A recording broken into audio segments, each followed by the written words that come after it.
हे पहा मित्रांनो, या वरुण राजानं शेतकऱ्याची कशी थट्टा लावलेली आहे आणि ह्या महाराष्ट्रामध्ये सोयाबीन पीक हे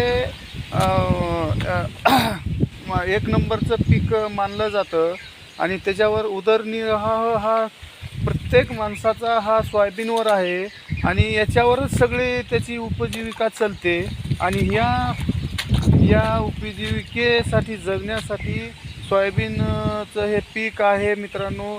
आता या पिकामध्ये कसं पाणी वाहतं आहे बघा आणि ह्या पिकामध्ये हे पीक जर पूर्ण उद्ध्वस्त झालेलं आहे आणि या पिकामुळे जर काही 4 पैसे शेतकऱ्याला मिळणार होते ते पण आता अशा मावळलेली आहे. हे पहा तुम्ही मित्रांनो, या सोयाबीन पिकाची काय अवस्था आहे ते तुम्ही जरा महाराष्ट्राच्या समोर आणि नेते मंडळीच्या समोर दाखवण्याचा प्रयत्न मी करीत आहे. हे पहा मित्रांनो, या सोयाबीनमुळे पावसामुळे कितीतरी लोकांचे परपंच उद्ध्वस्त होण्याच्या मार्गावर आहेत या पावसामुळे. आणि सोयाबीन हे पीक थोडक्यात गेलेच जमा आहे. हे शासनाने थोडी याची दखल घ्यावी अशी शेतकरी